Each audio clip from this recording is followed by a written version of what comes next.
Welcome to the Android Guys in Brief podcast, the 15-minute tech news podcast that never lasts for just 15 minutes. Today is August 21st, 2018, and I am your host, Matt Adams, editor here at Android Guys, and joining me today, we have a packed house. We've got Andrew Myrick, Donovan Jessica, Josh Noriega. Guys, how you doing?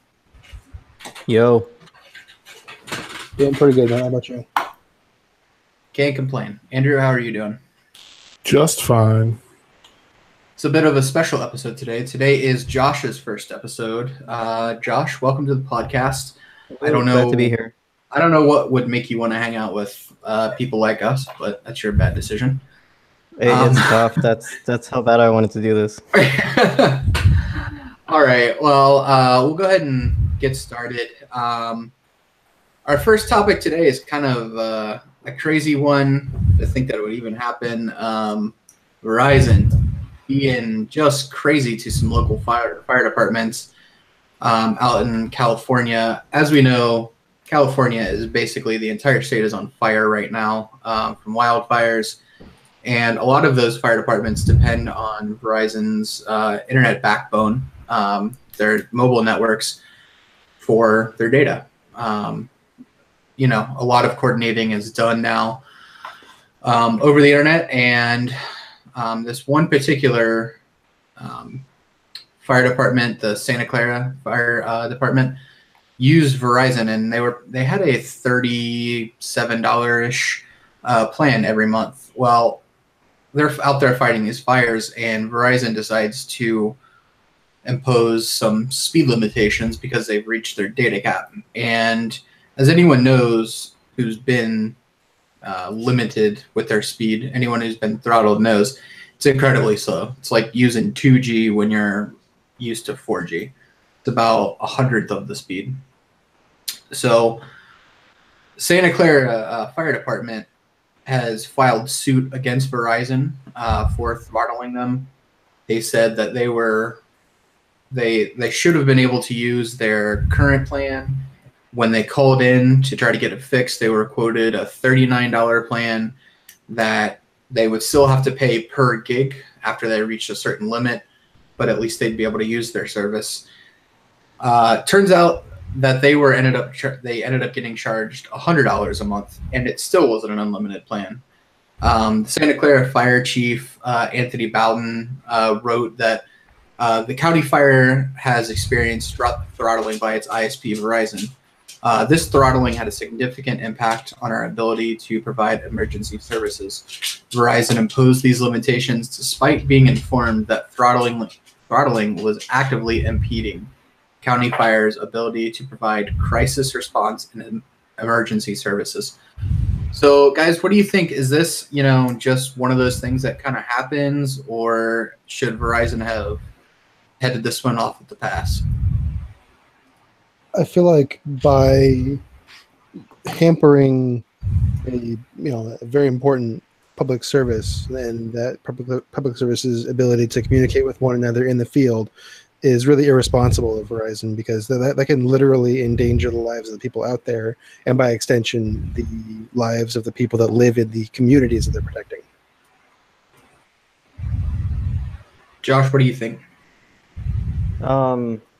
Yeah, it's definitely a problem. I mean, has anybody gotten word that Verizon fixed the issue? Well, they did switch them over to this super expensive plan, and they were able to actually use the service again. But, it's still not unlimited, and these guys need that service while they're out there trying to fight fires and coordinating, equipment and movements of firefighters and stuff. So, I guess it's a fix, but it's not a great one. Yeah. In the article from Ars Technica that we pulled the story from, it looks like there was an update that says that Verizon acknowledged that it shouldn't have continued to throttle after the fire department brought it to their attention. Whether or not it's been fixed or not, the article doesn't say, but it sounds like Verizon at least admitted some sort of mistake on their part, which is better than nothing, but not as good as something. Josh, do you think that there should be special plans for first responders that get rid of these restrictions in times of crisis? Yeah, no doubt. Like I'm actually really surprised that this kind of thing happened. I mean, and you're talking about the whole fire department is, it's not just, a few people, they should certainly be given priority. Right. I mean, and this brings up, this serious issue, but this also brings up the topic of, what really unlimited is, which, is a pain point that, I mean, you're paying some extra money, but, you're still being, it's still a compromised solution. Yeah, we've seen all of the big carriers go to so-called unlimited plans. But I feel like now they're just limited plans that instead of being throttled, you're being deprioritized or whatever term that they want to use. You know, on the high end of the scale, you have someone like T-Mobile, which I believe their deprioritization limit is like 50 gigs before you can be slowed down. Yeah, and that's great and whatever, but I'm paying for unlimited. Andrew, are these actually unlimited plans, or should whoever regulates these guys step in and say, look, you can't use the unlimited plan marketing language. You're actually still limited. Personally, so I used to work for Verizon, pardon me, a few years ago, and I never liked the idea of using what we now call unlimited plans because they're very rarely ever actually unlimited. But that's more so for like us. Like, all right, cool, we got unlimited data, 50 gigs, like we'll be good for a while. But like when it comes to first responders or like anything like that, I think that there should be like a different set of plans and rules and things like that. And I'm sure that there's a reason why it's not like that now, or maybe it is kind of, but there's absolutely zero excuse for Verizon to say, sorry, we're not turning off the data throttling until you pay us more money. Like that's not that's not okay for me.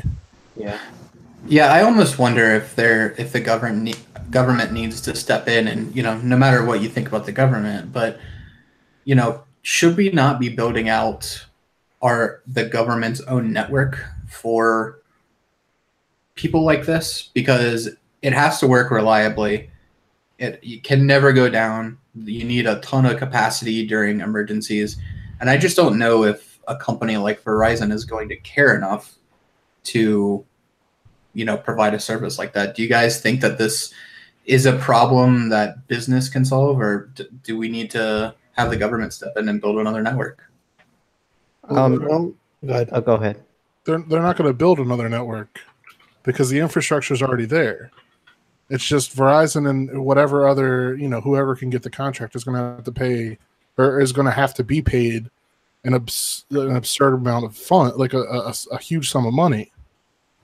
And I don't see the government, since it's not already done and it's 2018, if the government was going to make their own network, they would have already done it by now.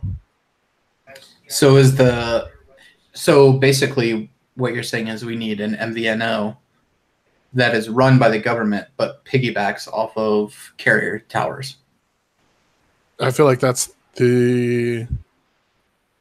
not the best option, but like kind of the only option at this point. If it was to be started like, tomorrow, I feel like it would be like the only option. Donovan, Josh, what do you guys think? Is there an actual solution here, or is it just the best of bad solutions? Go ahead. I think at bare minimum, we need to have a system where government employees, especially ones in crisis type roles, have access to all the networks available to them and phones that can handle those networks with seamless handoff between those networks. So, and affordable prices or subsidized prices or no prices at all. I feel like that should be the cost of doing business in America, is being able to support these people that keep us safe. For my I guess I'm not seeing why the government couldn't work like even with all the carriers for special situations like this, and kind of almost like save them a chunk of their data and prioritize them, especially when some disaster like this happens. Maybe even like in this case, subsidize Verizon and help if the firefighter or the fire department's going to pay something, help subsidize them at least. Yeah, I think that's a really good point. If you're going to have private companies that sell service to the government like this, it almost feels like that the police departments and firefighters, disaster relief, they need to be first among equals. If you're gonna limit anybody during a situation like this where there's the whole state is on fire, the firefighters, the ones that are trying to actually save everyone, I feel like those are the guys that need the service the most. That's just this really bothers me as someone who has a lot of respect for the people that put their life in danger to save others. And I don't know, Verizon, they need to come out. They need to do better than just an I'm sorry in this situation. All right, let's move on to our next topic. Donovan, you need to take this one because this is too stupid for me to actually read. Anyway, it's too stupid for you to read, so now I have to read it? Yeah. Oh, man, that is... I see. Okay. Samsung is making a 17-inch tablet. Again. Okay. I said it. I said that's the best I can do. They're making it again. Again, yes. Well, it was an 18.5-inch tablet before. So an inch smaller. Yeah, and as we know, 17 inches is really the upper limit of what you can do for a tablet. 18, no. 17, perfect. So what we're talking about is the Samsung Galaxy View 2.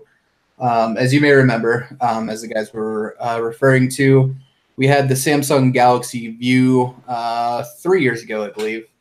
Huge tablet, the size of the biggest screens on laptops, just to give you some grasp on how big this thing actually is. The updated version has Type-C charging. It does have a book-style hinge stand, which, I mean, I guess that makes sense if you're going to have this huge screen. You're going to be able to sit it down somewhere. Samsung's thrown its own Exynos processor in there. Disappointingly, it's 1080p, which I didn't look up what the pixel density is on a 1080p display at 17.5 inches, but it can't be good. So I don't know why you would have a display that big and not pack it with pixels, but whatever. Also, it doesn't have any pen support, so you can't use like an S Pen or a precision stylus or anything like that. It does not have DeX mode, which we've seen in Samsung's flagship smartphones for the last couple of years, and it only has 3 gigs of RAM. So not super overwhelming, but I guess if you're going to have a huge display, that's already going to jack up the price. Do you guys see a market for this at all? Andrew, is anybody going to buy this? Somebody will. One person. 4 or 5 people somewhere along the line. Yeah. Well, I mean, the crazy thing to me is that the people who make these products apparently seem to think there is a market for it, because we're seeing products from Amazon, from Google, from literally all the major players that are like bringing out these quote unquote smart displays that don't really seem to do anything of value. I don't know. I don't necessarily think that this is a smart display. It's got a little more functionality than that, but I don't have a problem with smart displays. The one from Lenovo, I believe it is, that we have in for review, that thing seems pretty cool. I mean, it's just Google Assistant with a screen. So as long as it's not, $500 or whatever, I don't have a problem with that. But I mean, a 17-inch display with not a ton of functionality. I mean, Josh, what would you actually use this thing for? I mean, one of the cool things I thought, like, if you set it like, say for instance, like on your kitchen island or something like that, and like you come down and have breakfast and kind of check, news and stuff, have a big screen, even like a video playing maybe. I always thought that was kind of nice, but one of the contentions for me was, I mean, the price of the original View, what was that, like $600? 650, yeah. Yeah, so something that's kind of like just a luxury, a novelty, like I don't know, and the specs kind of pit it at like a low to mid-end device. So like the price and the functionality, the specs aren't really matching up for me. Donovan, any interest in this thing? Not really, especially if the rumored specs are correct, where you have 3 GB of RAM, which is really lower than the low end of most flagships these days. Most of the time, we're seeing a minimum of 4 gigs on a flagship, and this is running a much bigger screen with no pen and no DeX. It's like, what's the point of a smart display that can't use the DeX technology? It's just kind of rough. I mean, 17 and a half inches. What is that? That's like holding a computer monitor in your hand. Yeah. I think we have consensus that this thing's pretty dumb. All right. So we're not going to spend any more time on that craziness. Thank you. Our next story comes to us from Android Authority. It looks like Google is rolling out new functionality for Google Assistant. And we've had something kind of like this previously, but now Google Assistant is going to feed you good news when you ask it to. Actually, we're going to try it out right here. Hey, Google, tell me something good. Check out this story from BBC. The voluntary donation of data for medical research is on the rise. Apps enable thousands of volunteers to share their health data, which is giving scientists new research leads on arthritis and Parkinson's disease. So that is, yeah, that's not like the news I think some people would expect. You know, it's not the puppy dogs playing in a field type good news. It's more, you know, what's actually going on in the world is giving you the other side of the coin, other than just death and destructions in California being on fire. So there are some people that don't necessarily love this feature, but I think it's a cool little call out that Google can, you know, give you something positive. Josh, do you think that this is anything to get excited about, or is this just Google throwing another little curveball at us? I think it's like, I guess if you're really checking news like consistently throughout the day, it would be nice. Because, you know, a lot of the times we see, you know, like, you know, breaking news, like this fire thing that's going on, for instance, or whatnot. And it's, you know, and that can be like all the kind of stuff you see, and this kind of deviates from it and gives you, you know, other things that you may not have caught, and, you know, positive things. So the whole point behind it is to kind of, you know, give you some good news, something to be happy about, not just all this crap going on. So I mean, I think it's nice. It's nothing like critical, but, you know, it enhances, it enhances what Google's offering. Yeah. I agree with you. Do any of you guys listen to the news through Google Assistant? Show of hands? No. I'm more of a reader personally than a listener. Yeah, I don't know if there's enough of a base here for anyone really to get excited about this, because even people who I know that are huge Google Assistant fans, they're not really listening to news. You know, sometimes in the morning just to get caught up on headlines, but I don't really know anybody that the first thing they do is grab their phone in the morning and start catching up on headlines and news and text messages. Like, it seems to be everyone's ritual now. So I don't know. Anybody going to use this? You know, I feel like there is an interesting concept, and it's kind of cute. I mean, when you have news, you know, all over about a war and fires and political corruption and things like that, sometimes you want an escape from that. And I feel like Google's idea for that is really cool. So, you know, just a simple command, show me something good. But the results that are getting spit out are not cute puppies and kitty cat videos. They're just interesting tidbits that may benefit humanity at some point, sometime, somewhere. So I feel do you like what it's doing now, or do you see that it's just a problem of aggregation? Aggregation is definitely the problem right now. I think when people say, "Hey Google, tell me something good," they want to see, a video of a cat wearing a bonnet or something, or they want to see, those stories that are so popular of students, parents buying teachers a car so they can get to and from their school. They want to get those real feel good stories that really pull at the heartstrings. They don't want to hear about some healthcare company collecting consumers' data under the guise of it being beneficial for someone. Fair enough. Well, that's a really good point. What somebody may want to hear, is different from another person. It would be nice if Google throws in a setting for things maybe you would want to hear. I mean, maybe people do want to hear positive news. Maybe some people just prefer to hear jokes or something like that. True.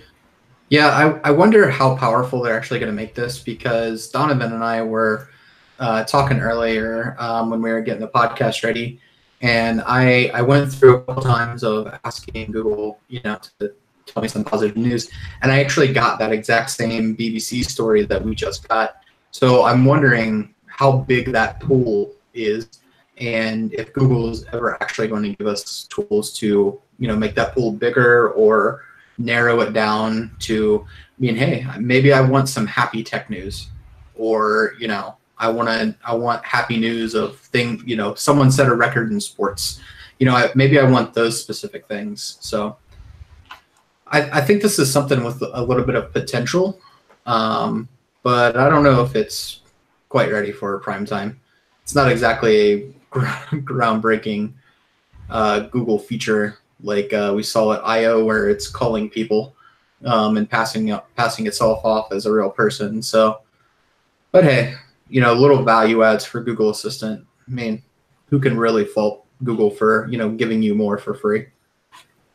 Very true. All right, now for my favorite story of the day, and I have a feeling that at least Donovan and Andrew are going to be excited about this. OnePlus is finally coming to the U.S. store. I don't know. I quit. So it's rumored to be coming to T-Mobile.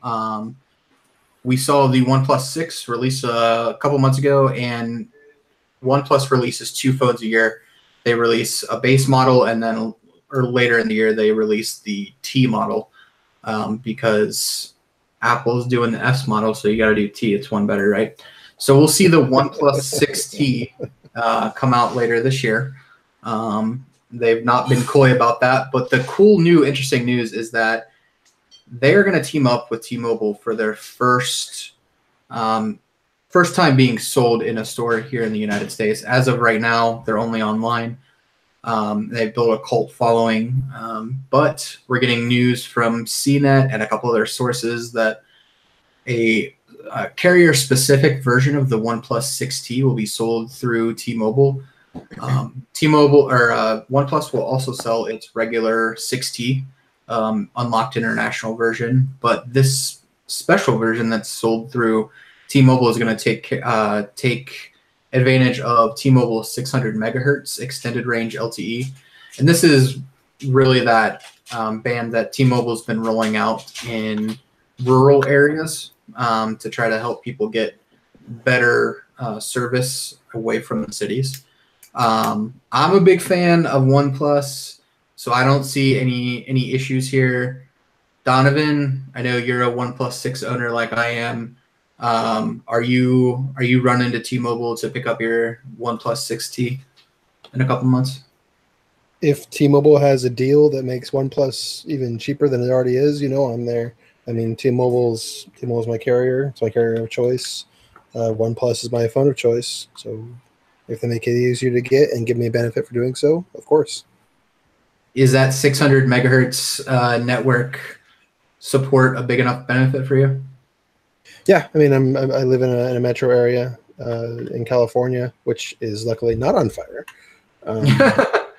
But I think it's already rolled out to my area, and it should roll out even farther. So it should benefit me in terms of the higher end 4G speeds. Probably not 5G because T-Mobile's plan doesn't even start until 2019, I think. Yeesh. Yeah. Andrew, what's this mean for the future of OnePlus as a company? As long as everything goes through, it could mean big things. I don't know if we'll see carrier support from others. Obviously, I'm holding out hope that we'll see CDMA at some point in time. Nope. But I'm probably Not going to gonna die of not being able to breathe, because that's probably not going to happen. But it would be cool to see OnePlus finally make it. I mean, this is the 6T. What is this, like their 8th phone? Something like that. Finally get some carrier support. I mean, if ZTE can get carrier support, there's no reason that OnePlus can't. Because in my opinion, the ZTE phones just aren't that great at all. Even their quote unquote flagships aren't. The main reason that ZTE has been able to penetrate markets like this where Huawei hasn't, security concerns aside, is that when they sell a phone on a carrier, it is that carrier's branded phone. So you see something like the Verizon Blade rather than seeing like the ZTE Blade.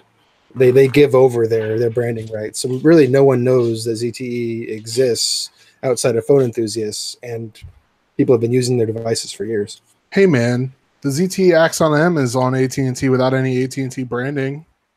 Ooh. That 2-display phone. And if you want a phone with a huge notch or a huge bend in the middle of it, that's the phone for you. I actually went to that event, and that was interesting. Yeah, I'm not sure if I could get used to that. Josh, do you think that this is the start of something big for OnePlus, or is it just going to peter out because they don't have the name recognition? No, I think so. I mean, with GSM carriers, like T-Mobile or AT&T, there's plenty of a base there that knows you can bring unlocked phones over. So I think this is the right move. I'm personally, I'm a T-Mobile user, so I'm personally excited about it. I mean, I technically gravitate towards the big guys. Like I have my Note 9 coming, but it is kind of a relief, as the prices are going up. So the Note 9 is like $1,000, and this is almost like half the price. So, I'm starting to get that frustration right now, and I would totally jump on the 6T. That's a great point, and something that I wanted to talk about too. You have all of these companies that are trending upwards with their prices. iPhones are more expensive than they've ever been. Samsung phones are more expensive than they've ever been. LG is more expensive than they've ever been. And now you have this company who makes phones that are just as good as those phones hardware-wise. They have the same internals or better, and they're coming in at half the price. That has to do something to the market, right? I mean, if OnePlus goes into T-Mobile and sells 4 or 5 million phones, those big guys have to pay attention to that, don't they? No. Come on. They're like, I do what I want. There's one other big guy, like, all right, US Cellular maybe. What would be really awesome is if they got in with T-Mobile and then came through Project Fi somehow. I would probably lose my mind. That would be cool. I don't think that would happen. I might change the Project Fi for that, actually, if I could get that. But that's like, because you say the big guys, and the big guys are T-Mobile. No, AT&T. by big guys, I mean like Samsung, LG, HTC. Well, HTC doesn't matter anymore, but you get what I'm saying. Yes, they do. No, they don't. In my heart, they do. I will forever love the HTC One M7. We want HTC to matter, but that doesn't, wishing doesn't make it so. I heart HTC. No one who loves Android doesn't love HTC just for who they used to be, but the dream. No. All right. I want to digress a little about like the thick. So the 5T last year was the first time we saw an upgraded version of the base flagship. Like what's your opinion? Like my opinion is like why would you get the 6 when you know the 60's coming like a couple months later? Like, should they just drop one of them and just you guys know what I'm saying? Yeah, Matt and Donovan. What should you guys do, Matt and Donovan? You sell your 6 and buy the 6T. I don't see a problem here. I get what you're saying, Josh, but by that logic, why would you buy the 6T when you can wait for the 7? Why would you buy the 7 when you can wait for the 7T? Has it been 6 months already? It's just a few months apart, though. 6, Like but yeah, 6 I mean, months, yeah. But I guess what I'm trying to say is, if you have a 6, you're probably not going to get a 6T. You're probably going to get the 7. And if you have a 6T, you're probably not going to get the 7. You're going to get the 7T. I'm definitely getting the 6T. Yeah, I'm not surprised. The 7. I mean, if it comes out and it has water resistance, wireless charging, which it probably won't, that's an instant sell for me right there. I'm excited to see it. I might actually just have to bite the bullet and figure out how to switch. I mean, if it comes out, so for people who may not know, OnePlus and Oppo are sister companies, and usually OnePlus uses the design of Oppo phones. And we recently saw the Oppo R, was it 15 or 17? 17. 17. We'll make sure we link that on AndroidGuys.com and the show post. But we recently saw that come out, and man, is that a sexy device. If you're going to have a notch, that thing did it right. Kind of like the Essential phone, which leads us to our next topic. Ugh, Essential. I wanted to love you so much, Essential. I thought you did. We'll get into that here in a second.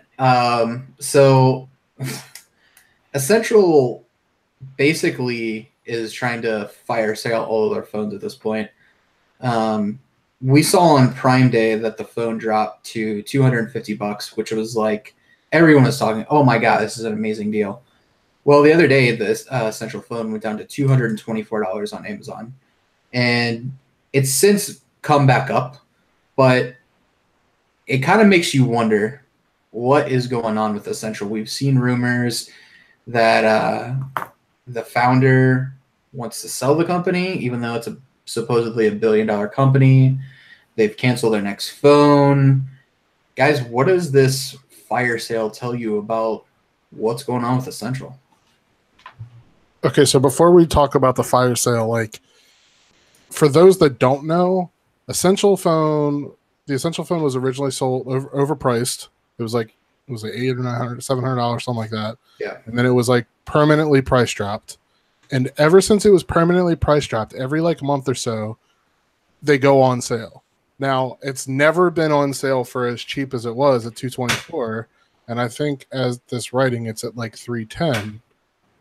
But which is still an awesome price. It is, but it's like, okay, well, it's got because it's got the 835, a Snapdragon 835 in it, 4 gigs of RAM. Like, it's not flagship material any like in 2018. I'm sure it runs like it because it has Android Pie and all, but it's still better than any phone you can buy for $300 right now. Hands even better than like the Moto G series. Yeah, but like I don't look at it as like a bad thing that Essential's trying to get rid of stock, because it's just like a temporary fire sale. I think the 224 price was just for a few hours and then it went back up. But I don't necessarily think that's a terrible thing for Essential. I think the report of Andy Rubin trying to sell the company is still a terrible thing for Essential. Donovan. Now, the problem with the Essential is no matter what price you buy it at, you're always taking a risk that at any point in time, Essential will stop supporting the device because Essential itself will cease to exist. Essential has been kind of on the selling block for a couple months now, right? So we're not sure if, one, if they're going to continue to be a company, two, if the company is bought out, the company that buys it will continue to support the old phone or only move forward with new phones. It's kind of a gamble. Regardless of what price you get it at, it's going to be some sort of risk. And that's why it's so low. Josh, you reviewed the Essential phone a little bit ago when it got Android Oreo. Is that correct? Yeah, 8.1. Yeah. So Do you think that's a phone that if you picked it up now can last you a year or 2 years, even if it doesn't get any software updates like Donovan's talking about? I think so. I mean, for that price it was at, even the price it is now, like what, 300. Yeah. I think so. Like, yeah, you guys are right. There is a risk to it, but at a lower price, a lot of people, like, I would be willing to eat that risk if I was on a, really on a strict budget. And having reviewed the phone and spending time with it, I didn't see any indication, like it didn't get slower over time, and it wasn't a buggy experience. I don't there wasn't any indication that told me that it wasn't going to stand the test of time. So my problem with the Essential phone has always been twofold. One, the notch. It's not terrible, but it's way too low on the phone, which makes the notification shade huge when it's not expanded. And it drives me insane. For what has it been, 10 years of staring at Android, always having that basically be the exact same size. And then you look at a phone where it's 1.5 to 2 times the size, drives me insane. That's a personal thing. What's not a personal thing is the sensors in it are not, I don't know if they're not as good as other phones, or they just didn't set it up correctly inside the phone, but service is not as good on the Essential phone as other phones. Bluetooth for me was always really spotty, and the touch screen, I got phantom touches, or my touches weren't registered a lot. So I agree with you guys that it's an amazing deal at $225, but it's a deeply flawed phone, and I just wonder if Essential is trying to push their remaining stock out the door so they can turn the page and release something else. Because if Essential is going to exist as a company, it has to keep that forward momentum. And it's not momentum by just selling phones for slightly more than you paid to build them. Okay, so when was the last time you used the Essential phone? It was early this year, January or February. No, that's actually wrong. It was after it got 8.1. So actually, yeah, I guess it was early this year. Okay. Because I'm trying to think, like, I haven't seen very many. I have seen some, but not very many reports of people saying, people in our line of work, so to speak, saying that it's laggy and touch stuff. I did see that in the beginning, but I haven't seen it because there were a lot of bugs on the Essential phone when it first came out. But I feel like they've done a fantastic job, at least trying to fix it. I agree with you. They released Android Pie like an hour after Google did, which is insane for me. And that's definitely one of the reasons to pick that phone up, because even if Essential goes away, there's such an awesome community of developers around that it's going to get updated. But while Essential is around, you're getting monthly updates. You're getting same day. I mean, they're not going to promise this for future just in case they can't deliver on it. But you got a same day Pi update. I mean, that's impressive. Going back to like the stuff I was talking about, I agree. They have released some updates that definitely helped, but you can only do so much with inferior hardware, and the screen is just not great compared to other phones out there. Looking at it, touch register, all that kind of stuff. And I don't know if it's the ceramic casing of the phone that hurts it, but you can only say so many times, like, these are the problems before people stop listening. It's established that these are issues. So why keep saying it, Yeah, I got you. Now, when you talk about the with the sensors being suboptimal, they are a generation old. I mean, it's got an 830 Snapdragon 835 rather than an 845. which, if I recall, only supports up to 4.3 Bluetooth compared to most phones these days having a 5.0 Bluetooth. Nope. I'm not even talking comparing it to phones in 2018. I mean for when it even came out. So when it came out, it was kind of a train wreck, and it's gotten better since then, but it's still not where it should be. Right. The physical sensors that are in the phone though are attached to the Snapdragon system on chip. Oh, so they should all be the same components, but you may have something with like the layout of the phone along with the materials of the phone. Yeah, I just wonder, we see antenna bands on phones all the time, and I don't know exactly how it works with ceramic, but I just wonder if there's something in that casing that's hurting it. Or, because if you would assume that if it's something else, that's something that they would have fixed in a hardware revision, and I've never heard them talk about that. So I just assume that it's still an issue, and I've seen people on Reddit or Twitter still complain about this issue. So I can't sit here and say don't pick one up because of it, because at $300 it's still an amazing deal. It's better than any mid-tier phone that you're going to pick up, but you are going to have some issues with it, in my opinion. As with all phones. Yeah. Very true. Yeah, I think like the launch kind of hurt it. At $700, and compared to the competition, it had no chance really. I think at like 500 maybe, but then you would pit it against a OnePlus phone, which has already had a few iterations by that point. So yeah, that's tough. Yeah, someone brought up the other day, and Andrew, this might have been you. OnePlus really misjudged where they were in the market, because they came in and expected to compete with LG and Samsung, and really they should have been trying to compete with OnePlus and Huawei and Honor, those type companies. Do you guys think if they come out with a second essential phone, or PH2, whatever they're going to call it, at that $500-ish price point, that they could continue on as a company, or is it kind of just done for them at this point? They drive the point home that their phone is $500 or less, then I think they could compete with OnePlus and maybe Motorola, but they can't do anything with the big boys. Agreed. With their lack of exposure and the lack of their founding visionary, it was one of the Google guys, right? Andy Rubin? Yeah, Andy Rubin is one of the creators of Android. Yeah, and he's not there anymore. So yeah, he is. He's back now.